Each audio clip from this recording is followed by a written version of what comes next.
Hello friend दोस्तों, आज मैं आपको इस बारे में जानकारी देने वाला हूं कि अगर आपका बैंक दिवालिया हो गया, डूब गया या उसका लाइसेंस रद्द कर दिया गया तो क्या आपके बैंक में रखा आपका पैसा डूब जाएगा, आपको नहीं मिलेगा, क्या होगा। तो दोस्तों यही के बारे में आज मैं आपको पूरा बताऊंगा। क्या होता है कि आजकल कभी ना कभी खबर आ जाती है कि ये बैंक डूबने वाला है या इस पे कोई खतरा मंडरा रहा है। जैसे कि अमेरिका में कुछ बैंक के ऊपर खतरा मंडरा रहा था, तो वहाँ भी बातें होने लगी कि अब क्या होगा। तो बैंक अगर डूब जाता है तो क्या आपका पैसा भी डूब जाएगा, उसके साथ आपको अपना जमा पैसा मिलेगा कि नहीं। तो दोस्तों क्या होता है कि बैंक में जितने भी पैसे रखे जाते हैं, फिक्स डिपॉजिट में, आरडी में या फिर सेविंग डिपॉजिट में और करंट डिपॉजिट में, तो ये सारे पैसे जो भी रखे होते हैं इनके ऊपर बीमा होता है।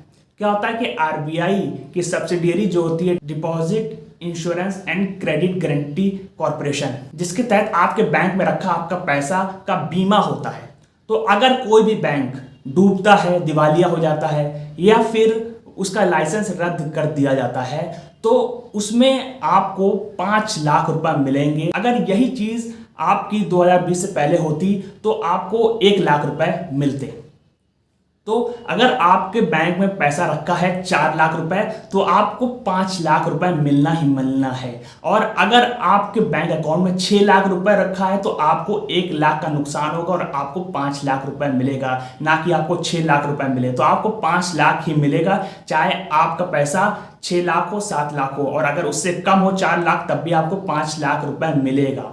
और ये पैसा कब आ जाता है? ये 45 दिनों के अंदर आ जाता है, या फिर ज़्यादा लगेगा तो 90 दिन के अंदर आपको पहुंचा दिया जाता है। तो दोस्तों ये कंडीशन में आपको 5 लाख रुपए मिलेगा, आपने अगर पैसा इन सब अकाउंट में रखा है। अब ऐसी कंडीशन में गवर्नमेंट और आरबीआई का क्या रोल है?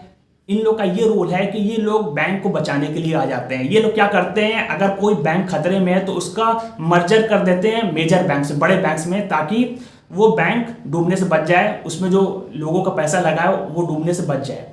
तो ये हो जाता है कि आपने देखा होगा अभी हाल ही में कुछ बैंकों का मर्जर किया गया। तो दोस्तों इसी तरीके से होता है कि बैंक को बचाया जा सकता है। अब अगर आपके बैंक पर खतरा मंडरा रहा है तो हम क्या करें? अगर हमारे पास 15 लाख रुपए है, हमारा तो पैसा डूब जाएगा, हमें 5 ही लाख रुपए मिलेगा।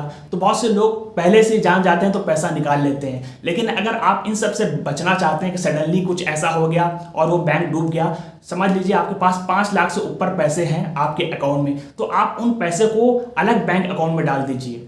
यानी आप कई बैंकों में पैसा रख दीजिए, 5 लाख इधर, 5 लाख उधर, 5 लाख इधर। इस तरह से आपका कभी भी पैसा डूबेगा नहीं, और अगर बैंक डूब गया तो आपको 5 लाख रुपए मिल जाएंगे। और अगर आपका 15 लाख रुपए से ज़्यादा पैसा है, बहुत ज़्यादा पैसा है, तो आप उन पैसों को कहीं इन्वेस्ट कर दीजिए, लैंड में, गोल्ड में इन्वेस्ट कर दीजिए। लेकिन आप अपने बैंक में कम अमाउंट रखिए, ताकि अगर बैंक डूबे तो आपको पूरा पैसा मिल जाए।